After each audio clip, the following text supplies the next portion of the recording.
On est là, bébé. Ezaye bakane. Ezaye bakado. Naibisa yo viezalaka toujours kitoko quand il ambelisa. Soko zoko ambelir vie na yo mona ngo toujours ezala bien. Soko zoko chérir vie na yo ezala toujours bien. Je vois toujours soin à vie hein. Puis on vit qu'une seule fois. Nenge masole kindaka mutu moka ba vivaka des fois de quand ok,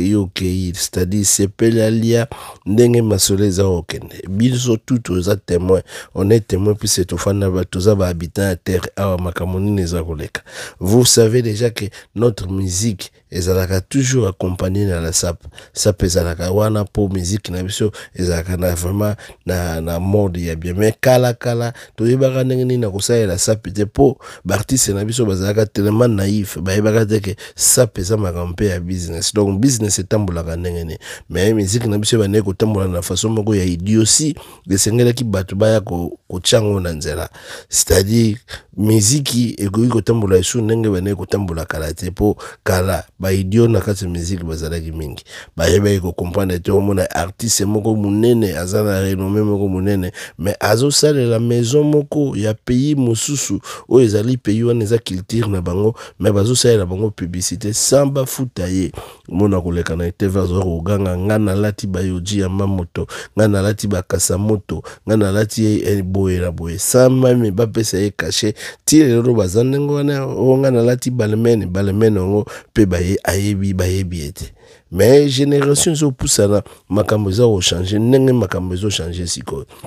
makambo zo changer na bateau baye na bateau équipe ya bien ezo changer c'est-à-dire génération eroya na sima ba ozala suna ba buzoba o ba génération avant zalakite et na génération ya sikatozo komona siko ba fali pupa bazo ko mema bendele ndenge bendele ya makambo zo okendelelo lelo ba maison ba komi ko respecter artiste maison moko te o yiko lobaki ngai boy asala aventure na kombo artiste avant osala obengisa artiste ya na kati ya makambo na yo yaka na bureau signer contrat PC pa kolami ndene okomona nga na koya ndenge bomona ka artiste azalaka na zozo ba invitation azokene par-ci par-là omona bazo bengisa ye par-ci par-là mais bientôt bien si ba invitation mosusu ezalaka mais o esenga ke artiste la telamba ya wana sa ya ngo publicité et pa kolami ezalaka c'est-à-dire contrat ezalaka ndenge ka ba contrat ya ba production ezalaka ndenge ba contrat o ezalaka ndenge bomona ba mannequin balataka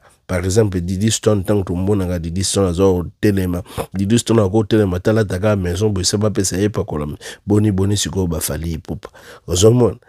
ba fali pop dengo contrat si contrat tala siko ko uta déjà ka kan tanga kiti déjà na mboka na Panama déjà contrat za kozela ya maison o bazo benga Louis Gabriel Nushi.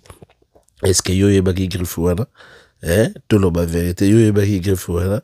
Louis Gabriel Nushi donc des fois te mon omba la télé mimi akaso mon élégance d'élégance mais ozo mona be kala ndenge zelaki bere ngo zelaki uteki pa ba papa wana ya biso ba papa na biso wana ba yebaki vraiment ndenge ni ma business ya musique ezalaka te nde yango mona ba kufa pauvre nde yango mona baza ba pauvre tilelo ozo comprendre mais siko il est fallu nenga lobaka sans fali non donc fallait aye ko changer moi makambo aye ko changer moi makambo te mais a changer makambo belé avant la telamba na yo bo signer papier contrat makambo zo kende pe ba contrat kili lobby azalaki na maison il y a Louis Gabriel Nushi fashion mais faut ta l'élégance faut ta la beauté faut ta la mona mbali nenga telema faut ta la nenge lambezo to sanzoto malgré ndenge balobaka mutalobaka ke beauté ezalaka te akosa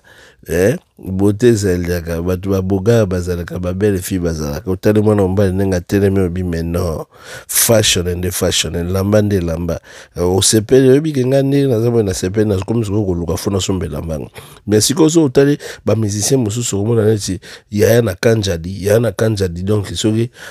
elamba oyo